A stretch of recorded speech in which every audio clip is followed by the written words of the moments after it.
Hello, everybody. Welcome to Cutoff Genes, the podcast that teaches you how to find your truth using nothing but DNA. I'm Julie Dixon-Jackson.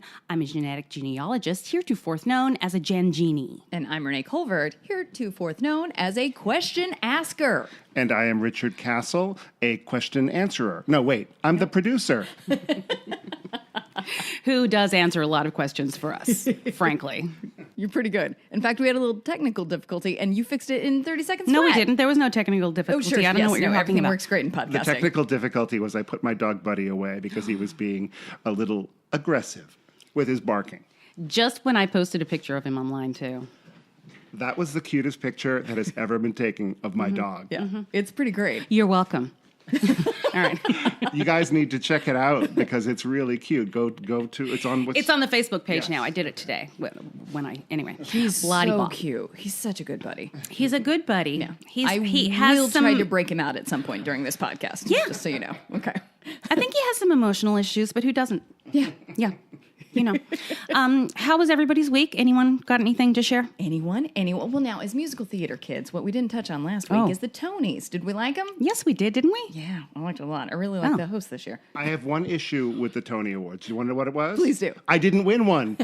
Perhaps it was because I was not nominated. Nominations help. It does. Yeah. Sure. Yeah. So, I have a question for you, Renee. Yes, ma'am. Have your DNA results come back from Ancestor DNA yet? Not that I know of. Have they come to you? Well, no. Okay. They wouldn't come. Oh, Wait I a guess minute. That's true. Oh, Whose wait a email minute. Did we put in? You're right. Did we put in your email or It is mine? supposed to come back to me. No. Wait, hasn't? Not yet? No, you sent it in. Right. I definitely got a, hey, we received it email. Oh, well, then it's you. Okay, It's all so you. yes. You're going to get that. In that case, no, it has not come in. Did you get an email that says it just started processing? I think so. Okay. Okay. You I are know. no help at I all. know. I forgive. This is why you're in charge, Julie. Right. I can't be expected to check my email. Well, it is interesting that your 23andMe results came back in 10 days. Lickety-split. And that says a lot for, I think, the popularity of Ancestry. Sorry, 23andMe. But as of now, 23andMe has 5,000 users. Oh, wow. And Ancestry has 5 million users, boy. and Ancestry has 10 million. No, that's significantly more. But maybe. What It's if double. Sure. What if Math. 23andMe heard your very first podcast and they're like, we are going to win her over? We're going to get this back immediately. You know, I bet they're all sitting there in their pods listening to us as we speak. I bet it's required for every employee. all right. So, yes, to conclude, 23andMe is back. My mom and I have figured out how to share each other's info. That took 3 Thank weeks. goodness. I can't see your mother on your list still.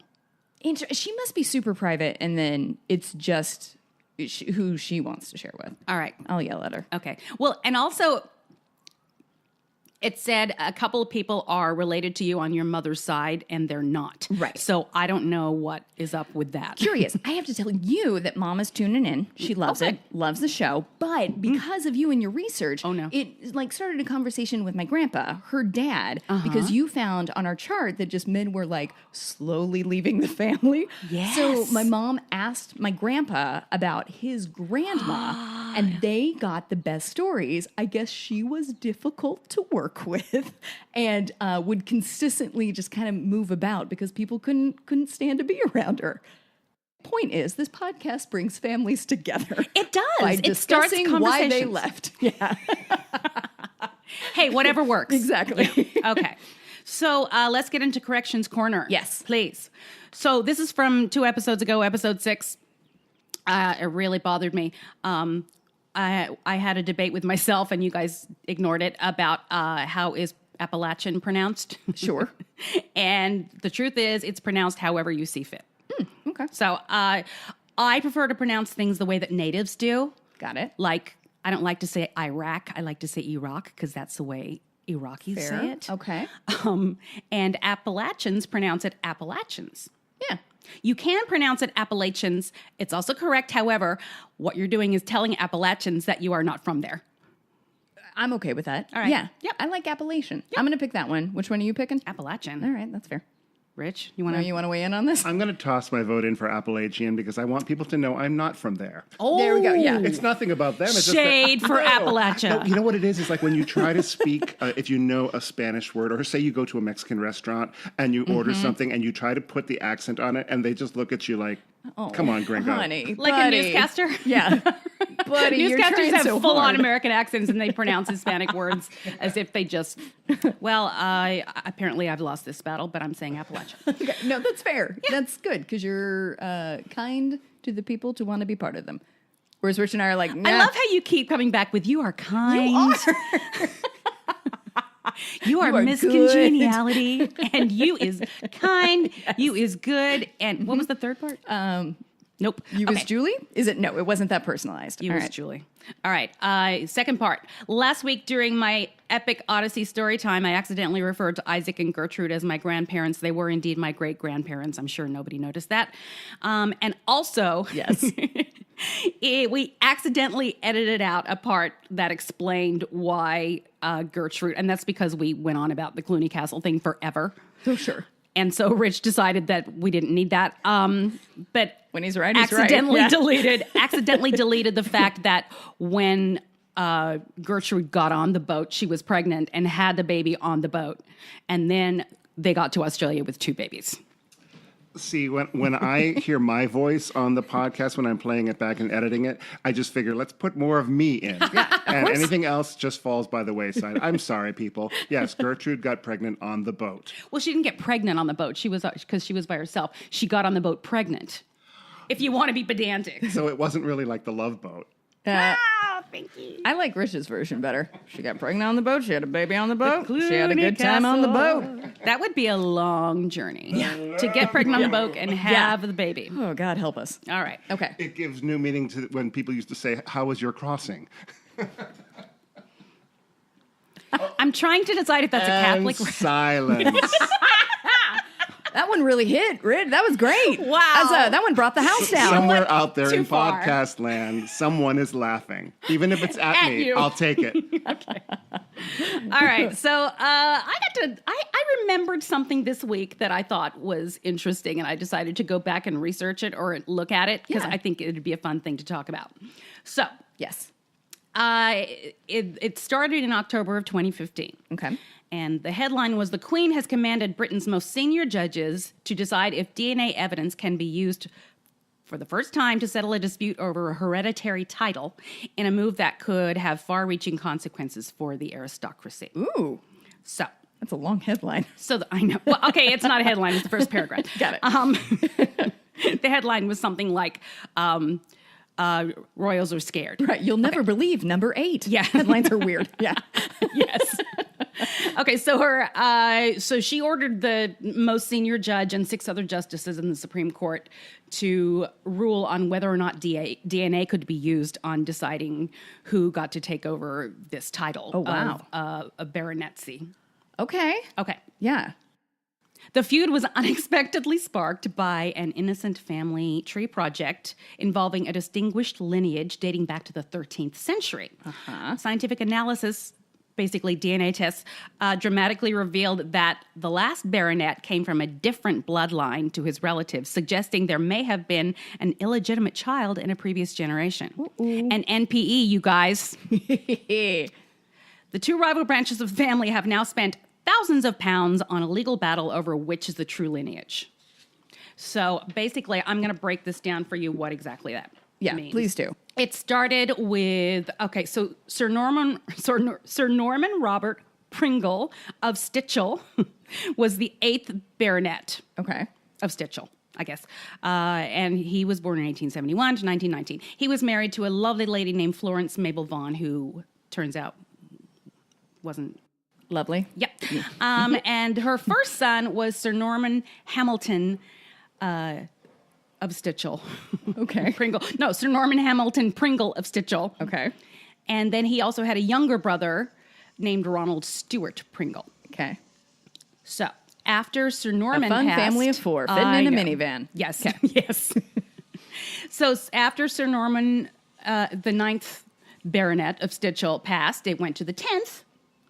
And then when he passed in 2013, it went to Simon Pringle, who was set to take over that title. Sure. Okay. In the meantime, somebody in the family had done just a fun DNA thing, checking? and it turns out that line was not. There was an NPE. Interesting. So if you go by the DNA results, Simon shouldn't take over the baronetcy. It should go to, if we go back to the original NPE, the 9th baronet, the baronetcy should have gone to the second son, who was the legitimate son. Right. And his son is Norman Murray Pringle, who is the one who was trying to get. Yeah. Imagine, after all these years, finding out that you're not a true Pringle. I think NPE is now known as non-potato. Pringles, anybody. Non-potato chip event. Right. Is Pringles, once you pop, you just can't stop? Yep. Is that their logo? I think Did the lady take that to heart? Was that her sexual motto? I don't think Pringles were in England at okay. that time. All right. In fact, I believe they've only been in England maybe the past 5 years. I will go research that because it's very important that we all know. So anyway, so that was the deal. The Privy Council decided that they wanted that the Queen, by the way, she's the one who ordered this, which is interesting. So FYI, there is no land or property associated with the title. Because it used to be the title came because if you had a title, you owned lots of property with people living on it, and that's how you survived. Right. That's how you lived. And he also wouldn't have any claim to the $1.5 million estate left by the last baronet. So he wouldn't get the estate or anything. All he'd get is the title, regardless of who gets it. They don't get any of that. Nope. Yeah. Why do we care? I know. Okay. All right. So then, yes, go forth. In June 2016, the Judicial Committee of the Privy Council's landmark ruling stripped Aristo, I guess that's short for aristocrat, Simon Pringle of his right to become a Scottish baronet after tests shows his grandfather was illegitimate. So it went to Murray. So the DNA test did take away a title. Yes. Ooh, boy. Yes. But you don't get any prizes, so this one didn't really except for hurt a title, anybody. and which is meaningless. Yeah. Ooh, yeah, that's fun. Yeah. Does anybody care what a baronetcy is? Nope. All right. Sure. Tell us what a baronetcy is. Nope. Moving on, Julie. A baronetcy. If you're a baronet, it's you have the title of Sir. Okay. However, you're not a knight. Okay.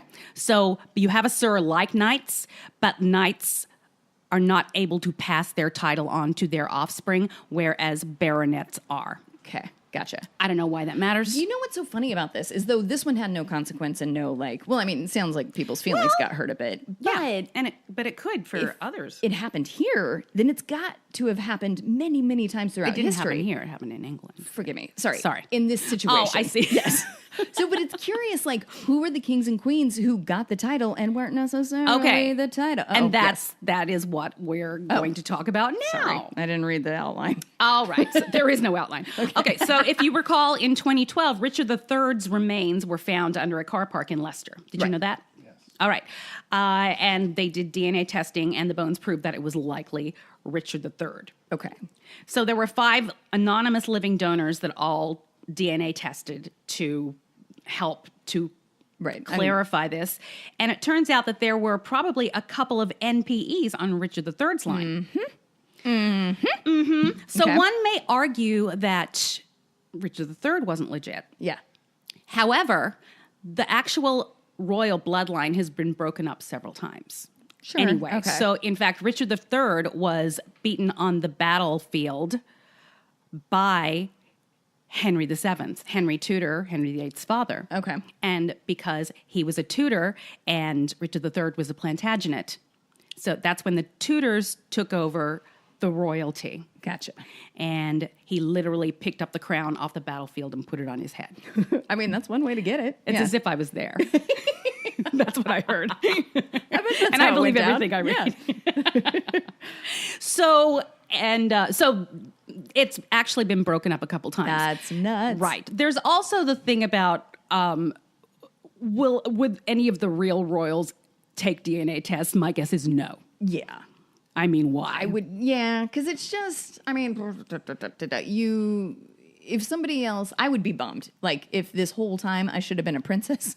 Oh, sure, yeah. I had trouble making rent last month. That would have helped. But I think, so yeah, it would bum out the person who found out that they should have been. And it would bum out the person who is, but I don't know. Well, it also, if it's high up enough, it could actually strip you of your title. Right. And, you would lose your place in line for the crown. Here's something that I have thought about in the past, and I hope I'm not speaking out of school, but Princess Diana, or Diana, Princess of Wales, which is the correct term, had a very public affair with a man named Hewitt. Okay. And he had a red hair, a very specific look to him that I have always thought resembled Prince Harry very much. Interesting. So that's just me speaking out of turn, but I guarantee you Prince Harry has never taken a DNA test. Well, what I kind of remember this in science when they would talk about like traits that were passed down as far as like your eyes and also a receding hairline. Mm-hmm. Is a receding hairline, does that hit every boy in a family? No. Okay. It can. I believe the dominant allele comes from the mother's line. Although my husband started balding in his 20s and his father was just completely bald. So okay. All right. When he passed, so. Suddenly, a cease and desist order has just come from the crown and actually arrived via dagger into our door. Yeah, we're canceled. Oh, man. Yeah, you know what? We had a good run. I'm a bit of an Anglophile, so I seriously doubt I'm the first person who has come to that. And I don't know for sure. I just thought it was really interesting how orange he was as a kid. Yeah. Anyway. Yeah. No, it is. That's very interesting. All right. All right. So, yeah. Great. Excellent. So that's what I have to say. Royal scandal news. Yeah, royal scandal news. Because I love it. All right. I think it's time to take a break. Okay. All right. Thank you for listening to Cutoff Genes, the new podcast starring Julie Dixon Jackson with Renee Colvert. Welcome back to episode 8. Ooh, look at Everyone, us. we're at episode 8. Can you believe that? Towards double digits. Inching towards 9, then 10. Then after that, we'll be going on 11. My mother used to say that as soon as I would turn one age, she said, "Now you're going on 12." Immediately. Like that was a thing. Right out of the gate. Okay, that's fair. Yep. Sure. Also, thank you. I know I'm here to ask the questions, but you kind of answered that for me when I was like, what does come after 8? So thanks for being here. I really appreciate it. You know, it's a miracle I knew the answer because we all know about math and me. All right. Let's do the listener question of the week. Yes. Okay. So, John Barnett. Hello, John. How are you? You said we get roughly half of our DNA from each parent, but it could be any mix. I forget the stat you quoted. So do I, John. But there is a chance we don't share but there is a chance we don't share DNA with our third cousins, fourth cousins, etc. Okay. Is it possible to not share DNA with our great-grandparents or even grandparents? Or is it so unlikely that it's negligible? That's a good question. It is a good question. Nice work, John. You got an answer for that? I do have an answer for that. Thank God. It is highly unlikely that we don't share DNA with our great-grandparents. Yeah. And it's virtually impossible that we don't share DNA with our grandparents. That makes sense. So I'm gonna do the likelihood of a match based on the distance.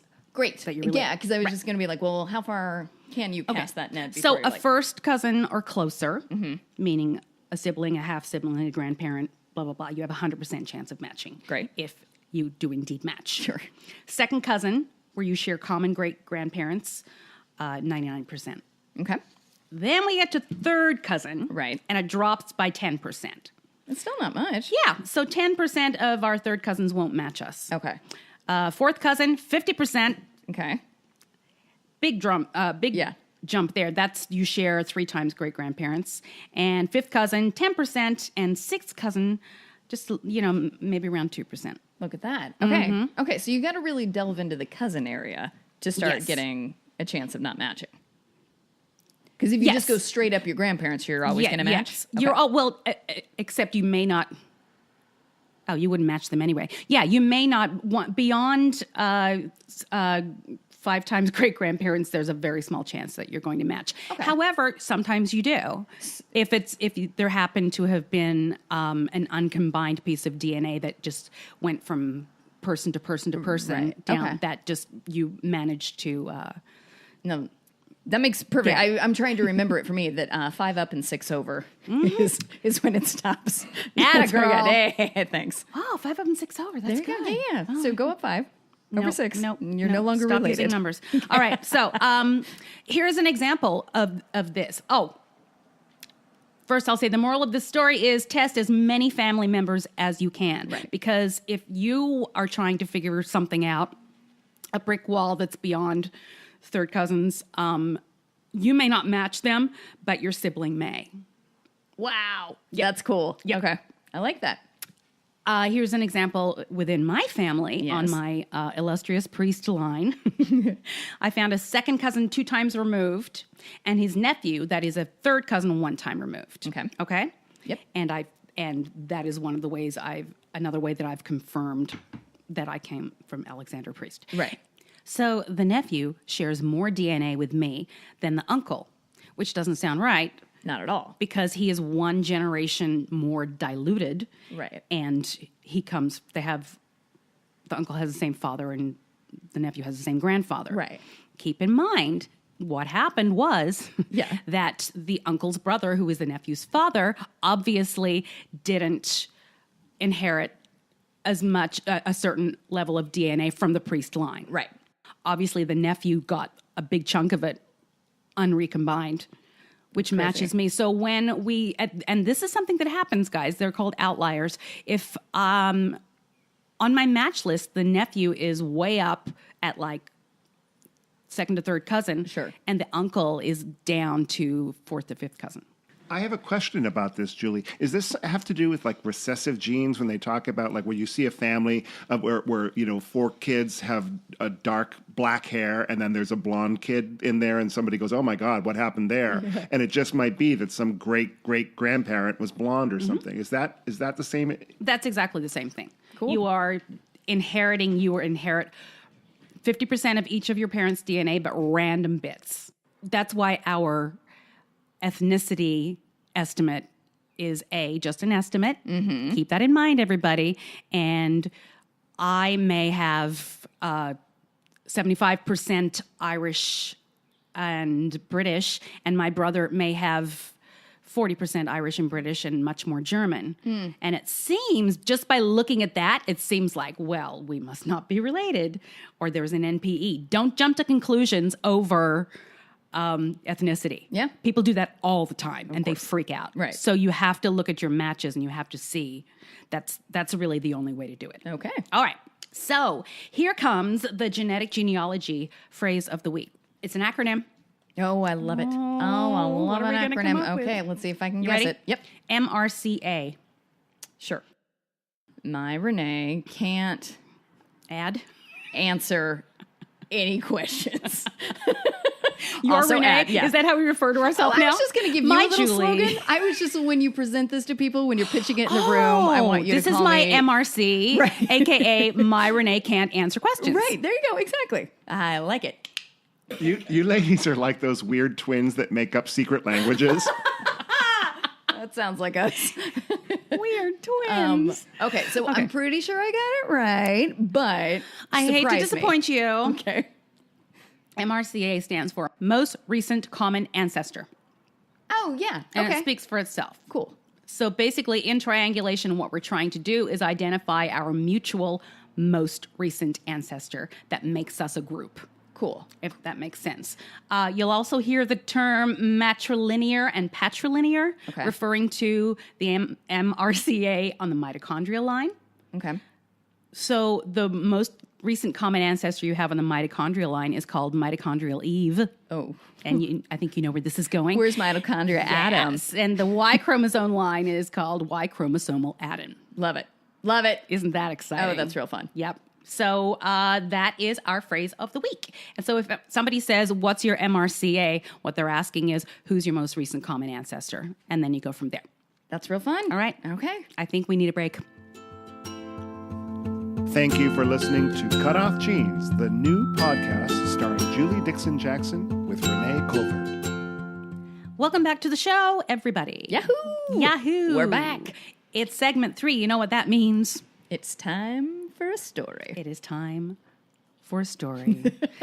Gather round. When last we spoke. And I guess we probably should say, in case anybody's like, this is the first podcast that they're tuning into. Stop listening, go back to one. Sure. But this is the part of the segment where you tell your journey. Where I tell So it's a my story. And it is serialized. So if you're coming into it now, you missed a whole lot of stuff. Okay, gotcha. So I'm just saying, Good. whatever. If Thank you don't mind for listening to spoilers. this episode. Yes. When you have time, please go back. Correct. Good. So when last we spoke, Yes. I had composed a letter on Facebook Messenger to my aunt, Kim. Right. KYM. And I figured out that it was her through my super sleuthing and paid. Actually, I said a couple bucks last week. It was exactly $1.25. Look at that. Okay. Yep. Because it's So, important. and to review, what that does is that at the time, it doesn't exist anymore, but that allows you to message somebody that you're not friends with. Correct.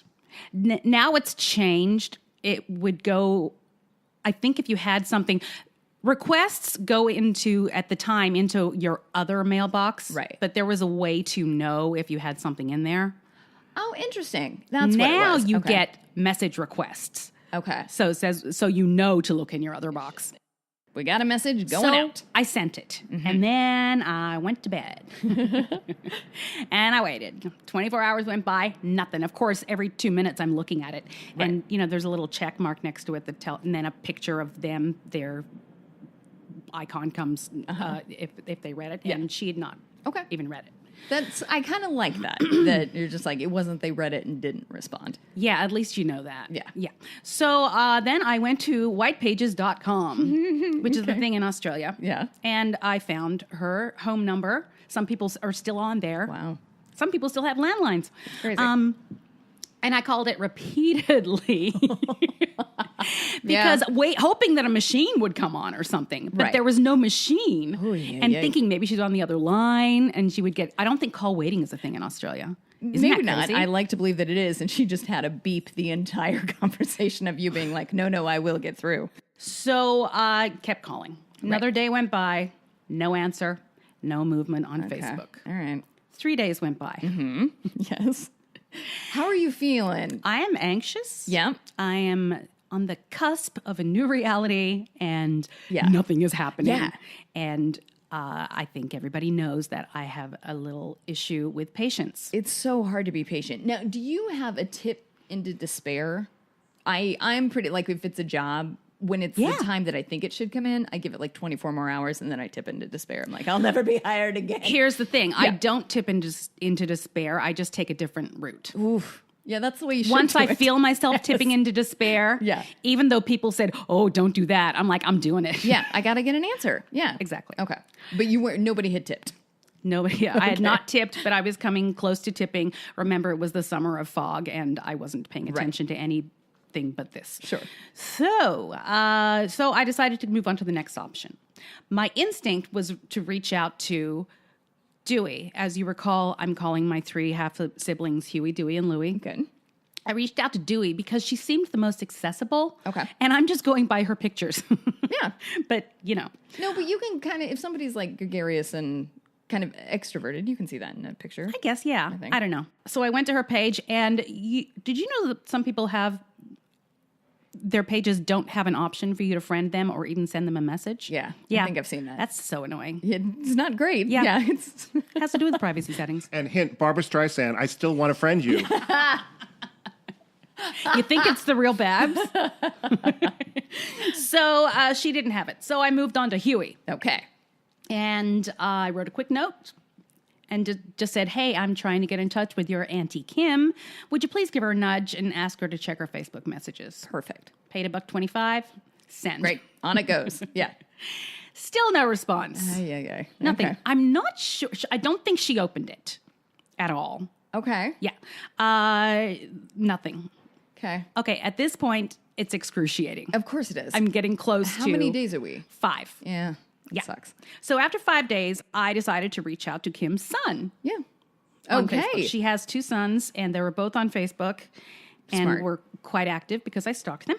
And so he appeared to be in his 20s, and he'd probably be more connected, Right. you know.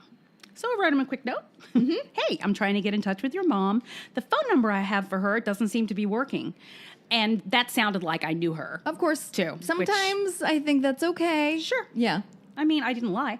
Would you please give her a ring? I used the local lingo and ask her to check her Facebook messages. Great. Paid the money. Perfect. Press send. There we go. Went to bed. Yeah. 2 hours later, my phone buzzes. Uh-oh. It's him. He's responding on Oh, boy. Messenger. And you're in bed. And I'm in bed. Okay. It's like 11 o'clock at night. Yeah, Okay. it's about 11. And he said she rarely checks her Facebook. What are you trying to reach her for? I'll let her know. Okay. So I said, I'm a relative from the U.S. just trying to connect. He said, the U.S.? What part of the family?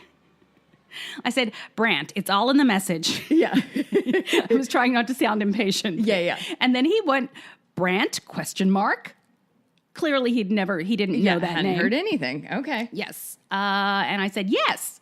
If you could just tell her, that'd be great. Yeah, perfect. Thank you. Please help. Though I have to say, like for a 20-year-old, I think Norma's like, Mom, someone's trying to get a hold of you. Like, I kind of like that he was a little protective of his Yes, mom. That's yes. sweet. Yeah. Correct. Not from you, not from your side.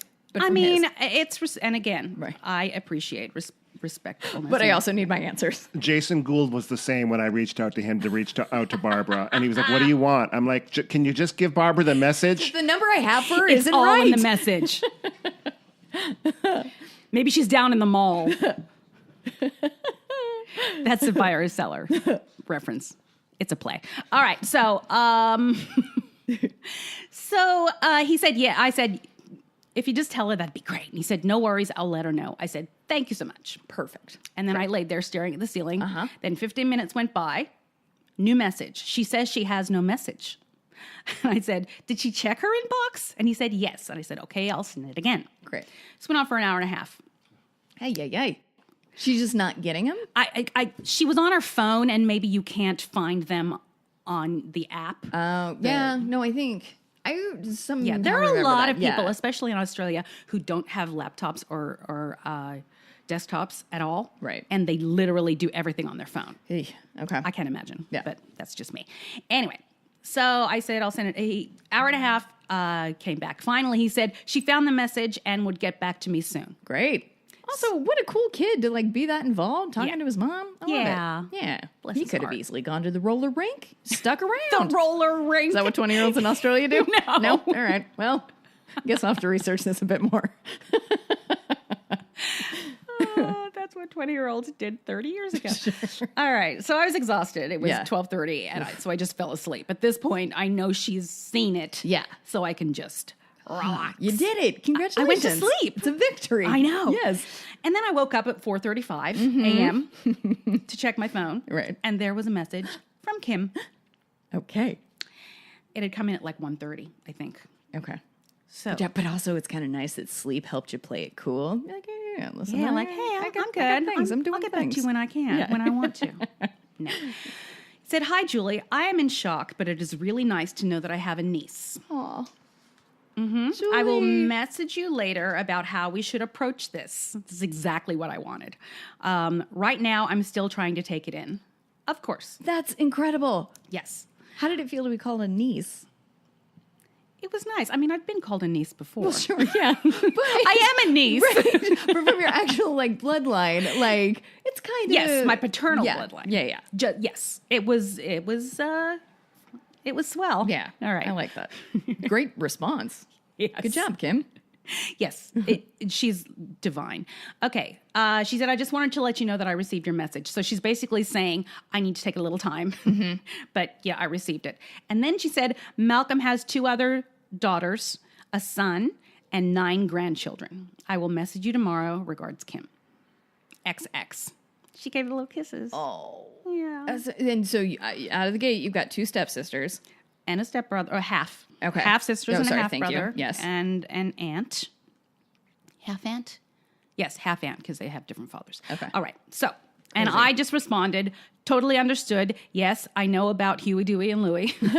Good. I sent Huey a similar message to the one I sent Andrew. I'm using his real name. Okay, that's fair. Okay, she hasn't seen it yet, and I deleted it, but that doesn't necessarily mean that it was deleted from her inbox. I was just letting her know that they may know if she had read it. Yeah. I didn't want to reach out to you. I did want to reach out to you first, though. Great. It's 4:30 in the morning here, but I just wanted to respond and let you know that I'll wait to hear from you. Great. Huh. So the whole next day, I waited for the response. Yep. This was now June 7th. Okay. If you're keeping track. June 2nd, nothing. I started hypothesizing scenarios. Why wouldn't you? Maybe she'd had second thoughts. Maybe she'd called him and he's like, no! So, your mind plays tricks. Yeah. June 8th, nothing. Hey. So it's been a day and a half. Okay. And That I'm sucks. like, you probably should have processed by now. Right. So I decided to send her another message. It's okay. And it said, hi, Kim. I know you needed time to process all this, but I'm getting anxious. Don't want to bug you, but what's happening? Yeah. What's the Question update? mark? Yeah. Sorry, I've been anticipating this for almost 30 years. Can't wait back to hear from you. Can't wait to hear so back reasonable. from you. Yeah. No, I think that's good. Went to bed. That night, I woke up super early, and there was a message that one had come in at 1:30. Okay. And it said, hi, Julie. Great news. I spoke to Malcolm, and he did not know about you, but was surprised and excited to hear. That's About you. beautiful. Julie. Yeah. How did that feel? It felt cool. Yeah. Yeah. He said to send his phone number, and then she showed me his phone number. Okay. Or wrote his phone number and said, need international digits with that. Got it, Kim, thanks. And then she said, Malcolm said you can come stay with him. Whoa. I think my brother is quite excited. Lots of kisses. He is waiting for your call. Kiss, kiss, kiss, kiss, kiss. Oh my God. You can't get a better response. No, than you that. can't get a better response. Now here I am. This is the second time in my life I'm on the cusp of talking to my parents. Yeah. And it's the middle of the, I think when I saw that, it was the middle of the night in Australia. So I needed to wait for him to, Right. So, yeah, that's what happened. And I got ready to call him and started thinking of what I was going to say and how it was all going to go down. What were some scenarios that you were kind of going through? I think I was going to ask him if he knew my mother and what he was doing at this specific time. And did he think that there could have been a child from that union? There we go. Yeah. I think that's Perfect. usually what I say to people that when I'm, but I didn't know. And I literally was going to play it by ear. I didn't know how he was going to react. Right. Could you remind us and remind me what your birth mother told you about your birth father? So my birth mother told me about my birth father that he was very selfish and was very kind of self-involved. And when she did get pregnant, she told him about it.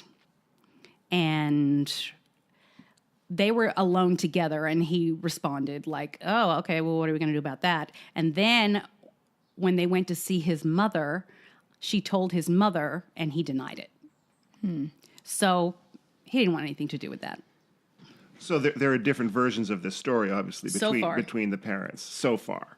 Oh, interesting. Yes. And also, did your birth mother know? I mean, did she give you his name? Yes. His name was on my identifying information. It wasn't on my birth certificate. I think it has to be proven or something for, I don't know, whatever. Right. It wasn't on my birth certificate, but it was in my identifying information. Like, this is who it is. Crazy. So there you go. That's amazing. And so I just kind of waited around to build up the courage to actually call him. Yeah, because that's a lot. That's a big call. Yep. Okay. That's the end. That's it. No, you son of a gun. Okay. All right. So next week is gonna be a big one. Gonna be good. Ooh, I get just retelling this story I can is imagine. kind of weird for me. You're handling it like a champ, but Thanks. I think it is testament of just like, this isn't just like a scientific research thing. Like, this is deeply emotionally involved for a lot of people, I think. It's deeply emotionally involved in a very clinical way. For some people, okay, a lot of people are like, it's very emotional for them. And they're like, I just want to see, they are literally looking for a new family. Right. I have to say, I was never looking for a new family. Yeah. I was looking for truth. Yeah. I love the idea of having a new family, and I love the idea of having siblings, and, but just knowing who my parents are and where they came from has always been the most important thing for me, because I'm interested in history. Right. And I'm interested in connection and how I connect to the earth. Of course. Yeah. Yeah. I think you like answers. I'm wondering, I'm sure this is touching a lot of people who are listening, and if anybody out there has any stories similar or about finding long-lost relatives or things like that, please go ahead and write in, and we're going to tell you about how to reach out to us. Yes, absolutely. Go to the Facebook page, Cutoff Genes Podcast, and let us know if you'd like to tell us your story. We'd love to have you on the show. Yeah. And also the Twitter is at Cutoff Genes Pod, and you can also send us an email to Jules Jackson with 2 O's at cutoffgenes.com. Renee, how do people find you? Yes, I am. I am on Twitter at Renee Culver, and I got a real quick plug. Can I do a real quick plug? Please. So I have a podcast called Can I Pet Your Dog? It's on a network called Maximum Fun, and they have launched their very first narrative sitcom in the version of a podcast. It's so good. It's so good. So I know it's a little bit of a detour from I'm excited. This kind of podcast, but it's great. It's called Bubble. So just put Bubble in your little search thing of what you're listening to. It'll come up, and I think you'll dig it. And I'm Richard Castle, and when I am not producing this podcast, I am writing songs and songs for musical theater. So I have a website, richardcastle.com, and you can also follow me on Twitter at Castle Songs. Also, Richard wrote a song that I sang recently, which is fun. You know what? I'm gonna retweet it. I'm gonna put it on the page, and you can, I guess, stream it from there. Yeah, it's adult content, not safe for work. The title is called Screwed, so that might give you a little bit of a hint. But it's a lot of fun, and you can hear how talented Julie is, not only as a podcast host, but as a performer. Yeah, you guys got to listen to her sing. It's nuts. She's so good. You guys are swell. Okay. So, hey, guys, thanks so much for reaching out. I love the feedback I'm getting. I love when people ask to join the Facebook page. Yeah. They drop in little hints or little things that happened on the show. And it makes me feel like, we have a little community out there. So keep going. Please remember to subscribe, rate, and review, because it helps us a lot. Share with your friends. Share with anybody, even if they're not into genealogy. Maybe they just like us. Because we're cool. All right. So on that note, it's time for us to get out of here. But first, remember, the truth is in your genes.